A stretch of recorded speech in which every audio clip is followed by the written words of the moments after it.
Al-hadiyatu tu'miru 'ainal hakim. Bersabda Nabi sallallahu alaihi wasallam, hadiah akan membutakan mata hakim. Maksud daripada hadis Nabi sallallahu alaihi wasallam ini ialah orang-orang yang mempunyai tugas seperti hakim, qadhi dan sebagainya.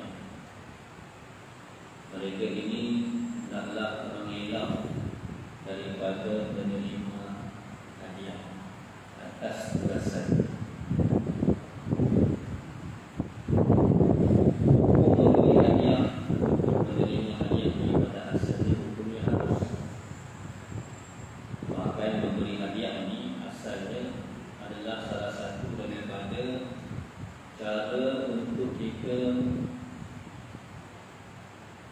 Menghidupkan ataupun mewujudkan rasa sayang, suasana kasih sayang di antara sesama kita. Tapi dalam keadaan-keadaan yang tertentu, hadiah ini dia boleh menjadi satu sebab untuk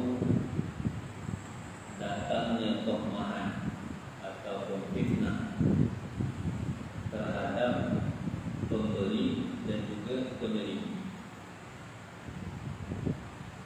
Dalam hadis ini Nabi sallallahu alaihi wasallam sebut hadiah akan membutakan mata hakim.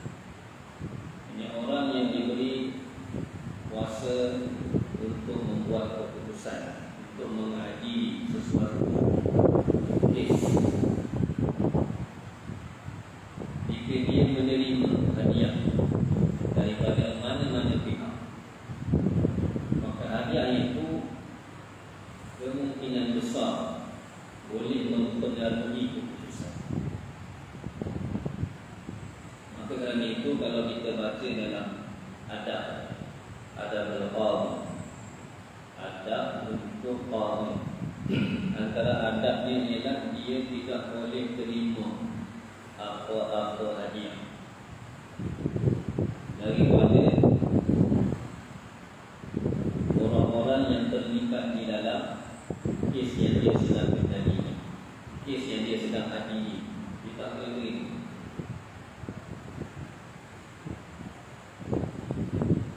Dan dalam kitab pun bila sebut tidak harus, maknanya hukum dia itu haram. Tak boleh. Di zaman Sayyidina Umar bin Abdul Aziz rahimahullah, beliau ketika diberi hadiah selepas mengadili suatu kes, beliau tolak. Maka beliau ditanya, zaman Nabi dulu, bila Nabi buat apa-apa keputusan, kemudian didatangkan hadiah kepada Baginda sallallahu alaihi wasallam, Baginda terima. Kenapa kamu tak terima? Sedangkan Nabi dulu terima. Jadi beliau kata, Nabi adalah satu orang yang maksum. Nabi adalah satu orang yang maksum, yang dipelihara dirinya daripada Allah oleh Allah Subhanahu wa taala. Dan kamu beri hadiah kepada Nabi atas dasar dia adalah Nabi. Bukan kerana dia selesaikan kekal. Maksudnya, kalau ditanya kenapa kamu bagi, saya nak bagi hadiah kepada Nabi. Nabi adalah satu orang yang mulia. Saya nak bagi hadiah kepada Nabi. Sedangkan aku ni, aku beri hadiah bukan sebab kerana aku, sebab kerana kuasa, kerana kedudukan yang aku ada. Maka dia itu boleh menjadi pintu kepada Rasul. Kalau asal niat pemberi itu nak bagi hadiah atas kesyukuran atau terima kasih, tapi dia boleh jadi sebab terbukanya pintu Rasul. Ulama kata ditutup, tidak dibenarkan untuk kita sekat, tutup jalan daripada berlakunya rasul. Dan dalam keadaan yang seperti ini, bila keputusan dibuat dalam keadaan hakim ataupun qadhi dia menerima sesuatu daripada pihak yang sedang diadili, maka keputusannya itu akan menjadi bualan. Orang boleh tomak ni, dia buat keputusan dia boleh hadiah itu dapat sesuatu, jadi tomak. Dan dia akan menyebabkan hilangnya kehormatan orang ramai terhadap institusi kehakiman. Tidak ada power, tak ada kuasa. Putusan mahkamah tu macam putusan biasa, tidak ada kehebatan yang tak ada, hilang. Maka kerana itu, dari segi tata adab dalam kehakiman ini, hakim tak boleh terima, tak boleh terima apa-apa hadiah.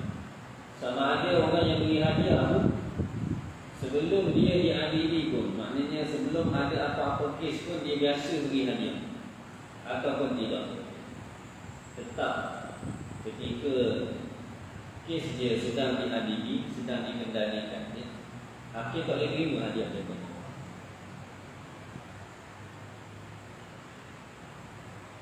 Atau ulama-ulama terdahulu doa, antara doa mereka, Allahumma la taj'al li fajirin 'indi ni'matan yar'ahu biha qalbi. Wahai Allah, janganlah kamu letakkan apa-apa nikmat kepada orang yang fajir, orang yang jahat. Jadi janganlah engkau letakkan kepada aku apa-apa nikmat kepada orang-orang yang jahat, orang yang jahat.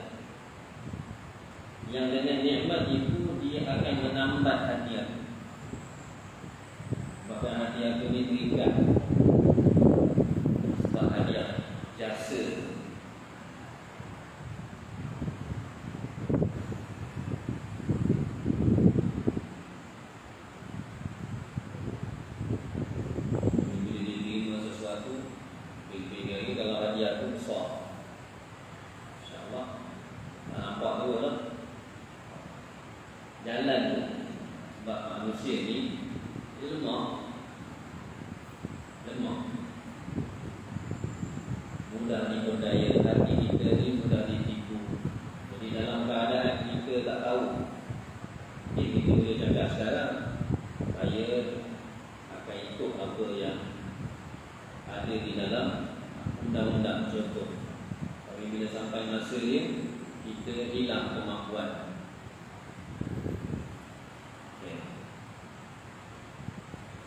وقال النبي صلى الله عليه وسلم هما جنتك ونارك يعني الوالدين.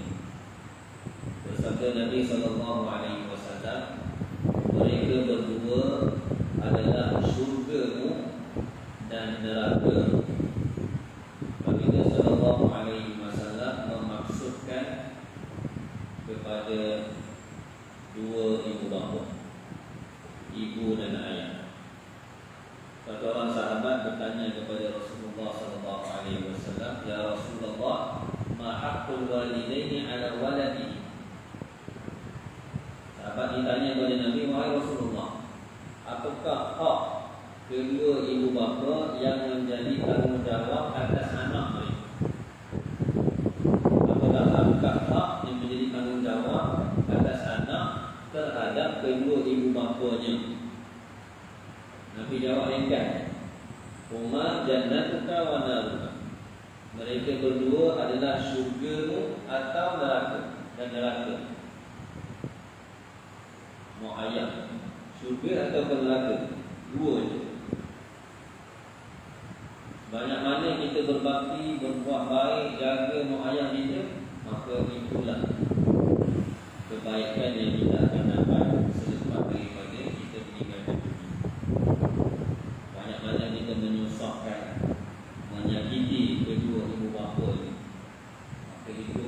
Maka balasan yang kita akan dapat bila kita tinggalkan dunia. Dalam Al-Quran Allah Ta'ala perintahkan kita supaya berbuat baik kepada kedua ibu bapa dalam banyak ayat. Antara ayat yang biasa kita dengar, Allah Ta'ala berfirman dalam Al-Quran, wa qadha rabbuka alla ta'budu illa iyyahu wa bil walidayni ihsana imma yablughanna 'indaka al-kibara ahaduhuma aw kilahuma fala taqul lahumā uffin wa la tanharhumā wa qul lahumā qawlan karīmā واخفض لهما جناح الذل من الرحمة وقل رب ارحمهما كما ربياني صغيرا.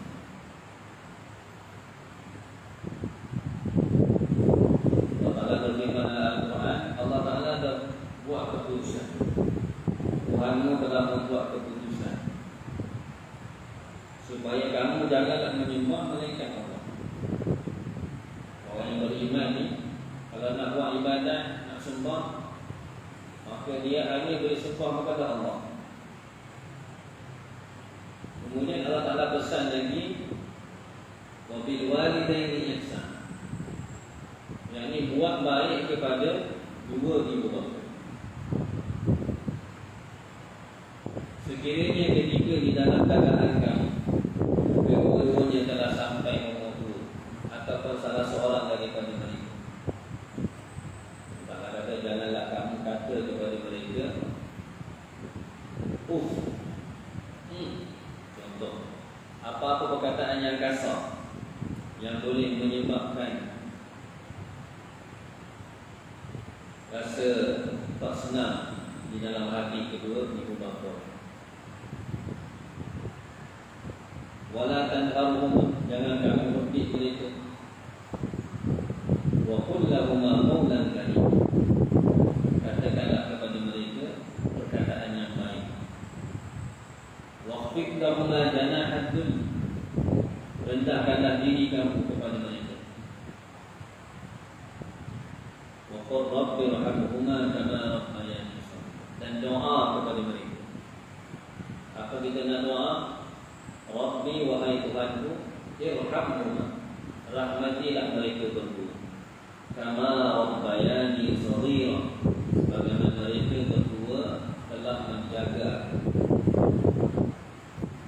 telah mendidik, telah memelihara aku shaghīran pada waktu kecil. Bagaimana mereka jaga kita dengan penuh kasih sayang. Macam itulah bila kita telah dewasa, sentiasa mendoakan kepada kedua ibu bapa. Hak satu orang anak. Antara ibu dan ayah, yang paling utama untuk dijaga ialah hak ibu dan hak ayah. Kerana ibu menanggung susah yang lebih daripada ayah, melahirkan kita, jaga kita, lebih daripada ayah. Bahkan hak anak terhadap kedua ibu bapa, dia bukan setakat waktu hidup sahaja, bukan setakat waktu mak ayah dia hidup. Setelah ibu bapa ni meninggal dunia pun, hak kita masih ada lagi yang kita kena tunaikan tanah. Antaranya ialah kita kena sentiasa doakan ibu dan ayah kita yang telah meninggal dunia. Antara hak kita yang menjadi hak yang menjadi tanggungjawab atas kita, atas mak ayah ni, ialah kita doakan mereka, doakan kebaikan mereka.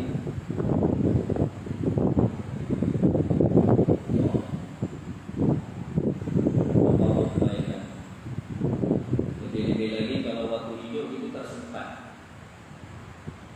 Kita tak sempat waktu hidup. Selepas dia meninggal dunia, ada masa, ada keluar lagi, ada lagi keluar. Buat amal-amal kebaikan beri sedekah, niatkan pahala untuk mereka berdua.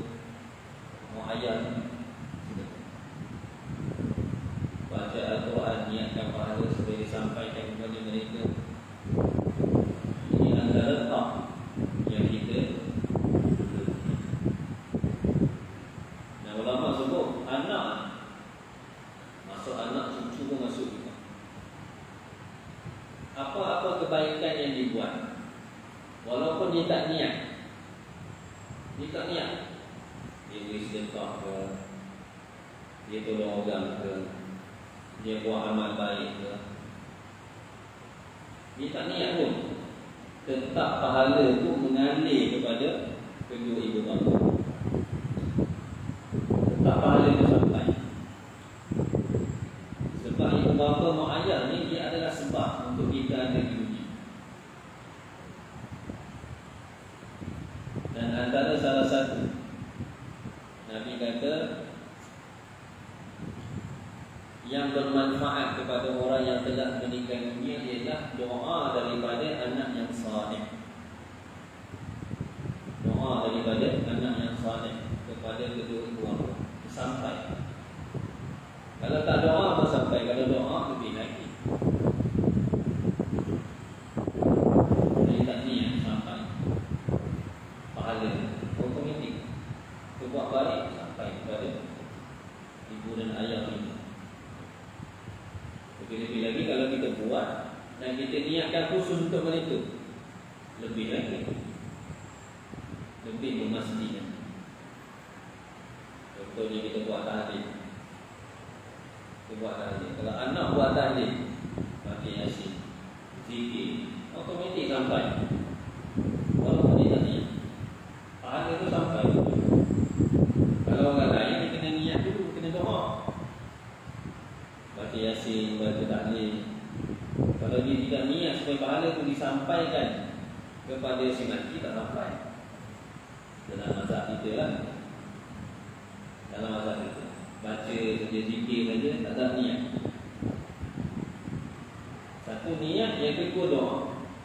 Kita niat supaya pahala itu disampaikan. Yang kedua kita doa supaya pahala itu disampaikan. Sampailah amalan kepada yang diniatkan. Tapi kalau anak dia tak niat ke sampai? Tak niat. Jadi atas kita nanti nak jadikan ibu ayah kita ni sebagai sebab untuk kita ni masuk dalam syurga, ataupun ibu dan ayah kita ni jadi sebab untuk kita masuk ke dalam neraka.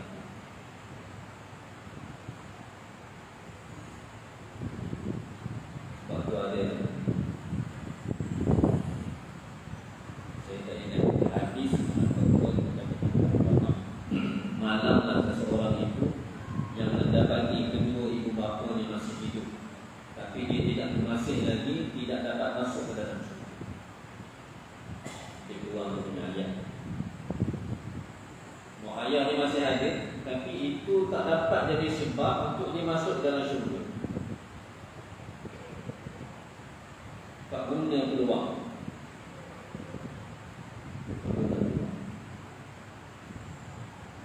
Selepas kematian ibu bapa kita, antara amalan yang kita boleh buat, kita ziarah kubur ini.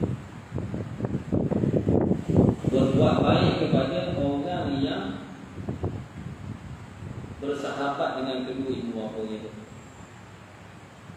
Berbuat baik dengan adik-adik mak ayah kita. Buat baik kepada orang yang baik dengan ibu dan ayah kita. So Allah kita berbuat baik kepada ibu dan ayah. Kalau ada pesan yang kita cuba laksanakan hasratnya.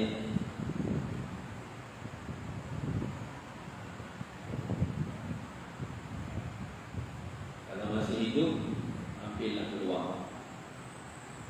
peluang untuk kita berbakti, berkhidmat. Walaupun kadang-kadang tidak, kalau tanya memang tak kan. Sifat ayah, kalau anak tanya, dia akan jawab tak ada peluang.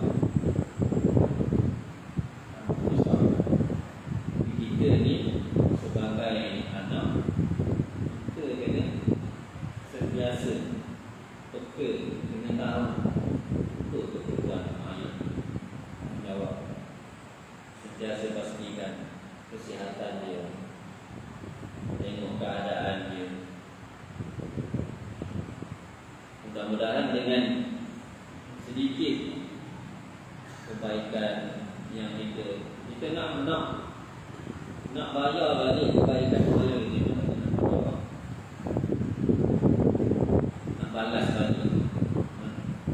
Mana? Lebih lagi dalam keadaan kita sekarang ni, ada mudah. Dulu lagi susah lagi. Jaga bela. Di dalam keadaan itu mereka dengan penuh kasih sayang dan jaga itu.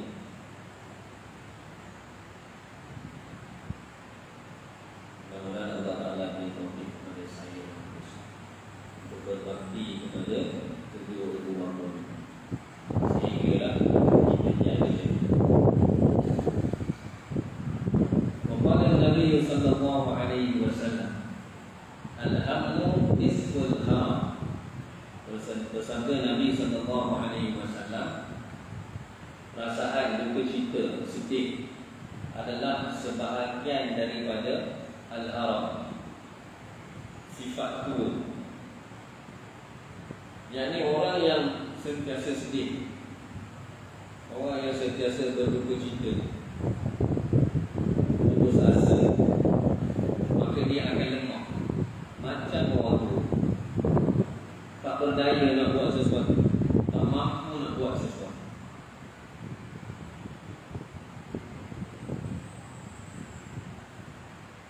Maka kerana itu kita kena sentiasa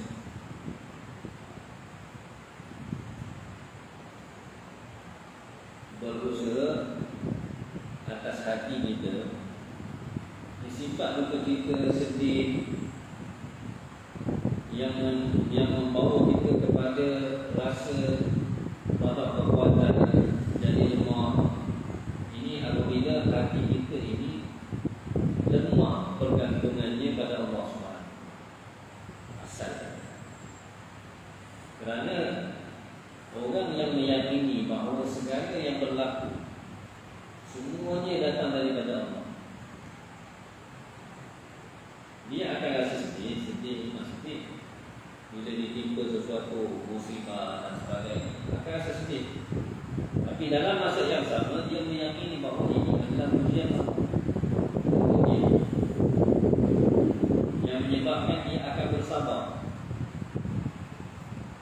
akan ada sifat sabar ketika sampai kepadanya sesuatu kesusahan. Waktu itu sifat sabar ni dia cover, jadi pelindung kepada duka cita. Kalau tidak, dia akan rasa lemah. Hari ujian daripada Allah Ta'ala. Rasa lemah, tak berdaya, rasa down. Ketika kita buat benda tidak boleh, mana?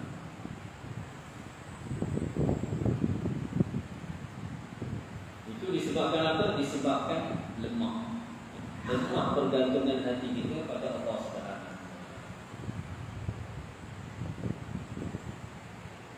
Jadi Nabi SAW beritahu pada kita supaya kita jauhkan diri kita daripada sifat. Orang beriman ini kita sentiasa cerdas, bergantungannya hanya pada Allah SWT. Tak bergantung pada ataplah apa-apa pun, semuanya adalah ujian daripada Allah SWT. Hati dia tak, ini semua daripada Allah. Dapat kebaikan pun dipuji Allah, Allah yang puji. Susah pun Allah yang puji.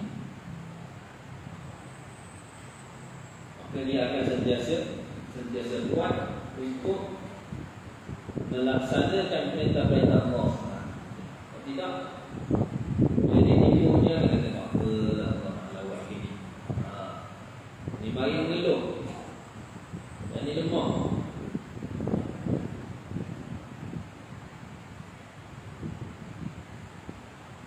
Ditanya pula, persoalan pula, sedangkan itu ujian daripada Allah Subhanahu Wa Taala.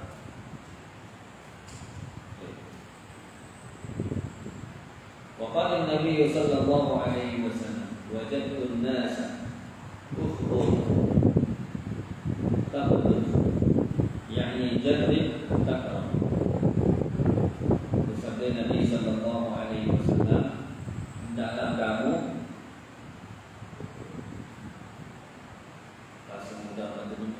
hendaklah kamu uji manusia.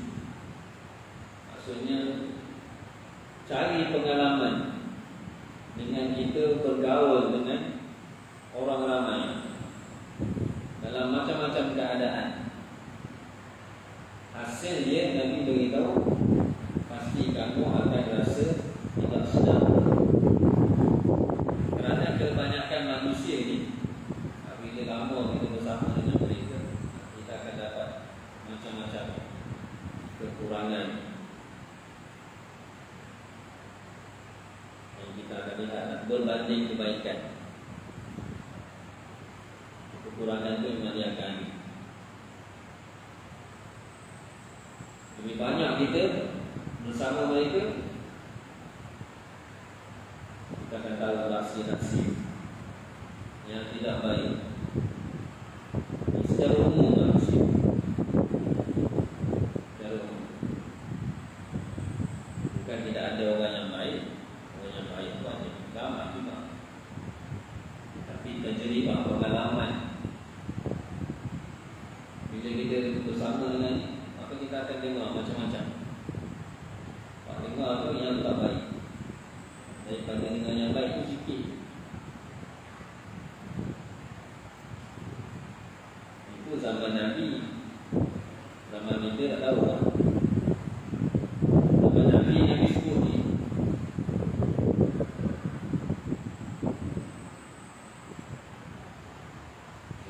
Waqala Nabi sallallahu alaihi wasallam, al-wahdatu khairun min jalisis su'. Bersabda Nabi sallallahu alaihi wasallam, bersendirian adalah lebih baik daripada teman yang jahat, kawan yang jahat. Kalaulah orang yang ada di sekeliling kita, orang-orang yang tidak baik, yang banyak mendorong kita kepada benda yang tidak baik, maka duduk bersendirian, yang ini tidak bergaul dengan mereka, itu lebih baik untuk kita. Kalau kita tak dapat nak bergaul, nak bercampur, nak berkawan dengan orang-orang yang saleh, yang dapat memberi kesan kepada amalan kita, agama kita, beri kebaikan kepada diri kita, dunia kita, akhirat kita, Nabi kata lebih baik kamu duduk seorang sendiri. Sendiri itu bukan makna kita tidak tak bercampur, tak bersaing, dan kita tidak, dalam kebanyakan masa kita tidak bersama dia. Jumpa bagi salah, bukan nak tegur langsung. Tegur tanya kakak.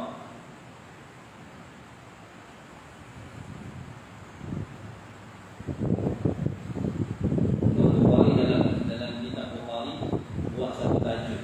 Dalam hadis dia satu tajuk, dia tulis bab mengasihkan diri itu adalah satu kerehatan daripada teman-teman yang jahat. Kita duduk seorang tu, itu satu kerehatan untuk kita daripada kita bergaul dengan orang yang tidak baik, menyebabkan kita jadi serabut.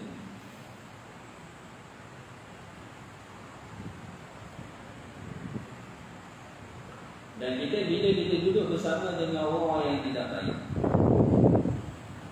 tak dapat tidak, kesan buruk itu pasti akan datang.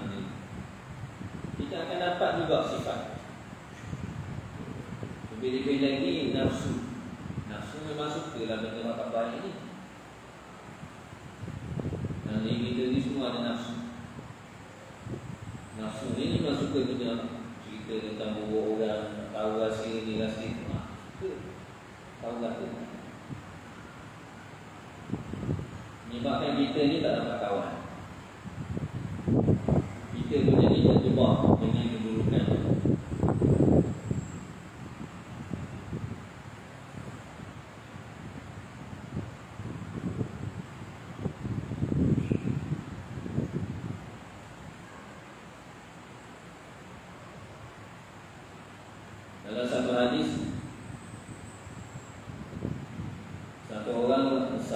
satu orang dia melihat Sayyidina Abu Dzar radhiyallahu anhu.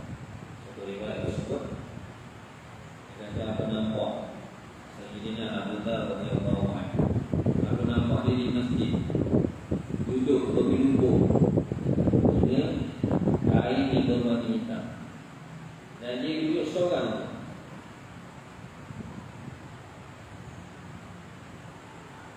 Jadi dia kata, aku tanya kepada Sayyidina Abu Dzar, wahai Abu Dzar, kenapa seorang ni? Kenapa seorang? Kata Sayyidina Abu Dzar, aku dengar Rasulullah SAW bersabda, bersendirian itu lebih baik daripada teman yang jahat, rakan yang jahat, dan rakan yang salih lebih baik daripada bersendirian. Kalau orang yang sendiri itu orang yang baik-baik, maka taklah kita bercampur duduk ni, ambil faedah daripada kebaikan. Persekitaran kita semua orang yang baik-baik, orang-orang yang salih. Ni kena banyak duduk bersama, supaya kebaikan-kebaikan yang ada pada mereka tu, daripada setiap individu ada kebaikan-kebaikan yang tertentu yang dia ada pada orang lain. Bila kita duduk bersama dengan mereka, semua kebaikan dapat mereka. Orang ni satu 10 orang, 10 sifat baik masuk dalam diri. Itu kalau ada teman yang baik, orang-orang yang saleh. Bila ada orang yang saleh, duduk seorang tu tak tahu. Selagi ada orang yang saleh, maka hendaklah kita bersama dengan. Tapi tak ada orang yang saleh, semua orang yang jahat, orang yang hatinya tidak baik, waktu itu kita asingkan diri, tidak bersama-sama. Tapi itu lebih selamat, lebih baik untuk diri.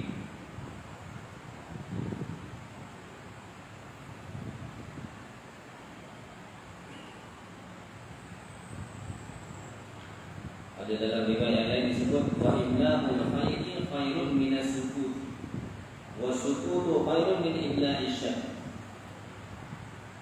Menyampaikan sesuatu yang baik lebih baik daripada diam.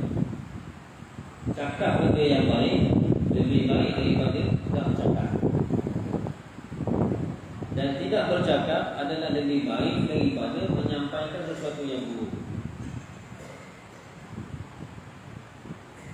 Kalau kita nak cakap yang baik.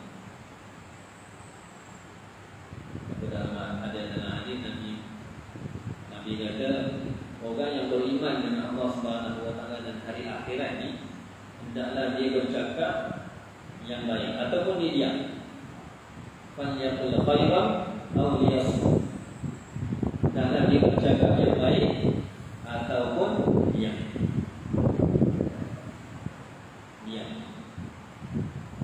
Dua perkara ni baik belaka dulu. Kalau boleh cakap kebaikan, itu lebih baik daripada diam. Kalau tak boleh nak cakap apa baik, diam lebih baik. Diam lebih baik daripada bercakap yang buruk. Cakap yang buruk ni yang pertama, rosak hati. Pertama sekali, kita benda keburukan, yang pertama sekali hati kita jadi rosak.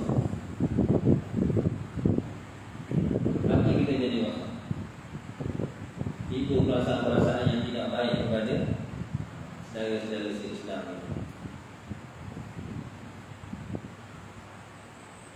Dan benda-benda buruk ni,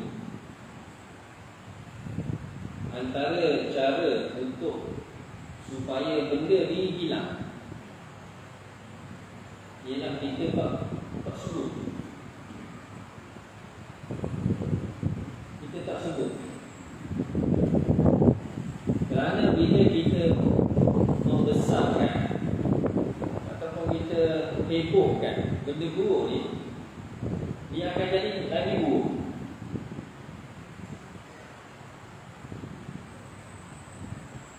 Kita ingat hadis ataupun kata-kata sahabat ada disebut, amikul adza bitarki dzikri. Matikanlah kejahatan dengan tidak menyebutnya. Benda orang boleh ni tak payah diperbesar.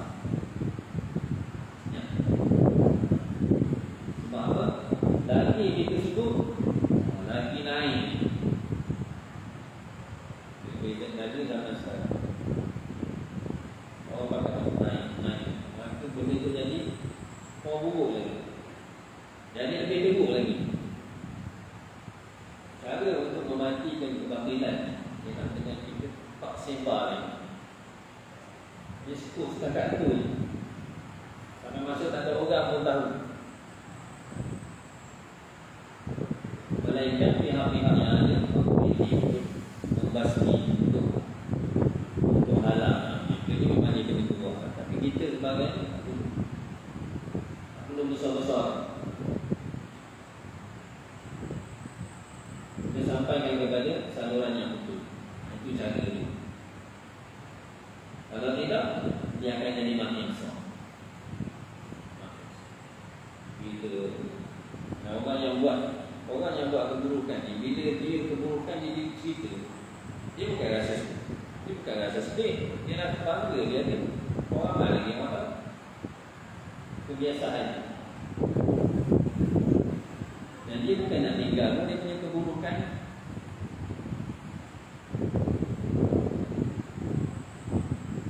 Jadi disebabkan diperbesarkan tu, orang lain yang jadi tak tahu, dia tahu. Jadi nak ikut pula. Menjadi masalah. Maka orang yang beriman cakap-cakap yang baik. Kalau tidak, dia diam. Kalau bersama ni orang yang baik, cakap yang baik. Berdosa dapat sifat-sifat yang baik.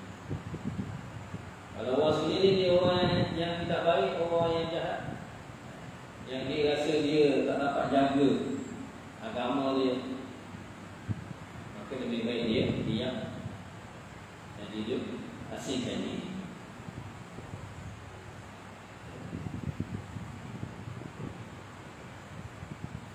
Waqala Nabi sallallahu alaihi wasallam al-bughd wal adawatu yutawarathan.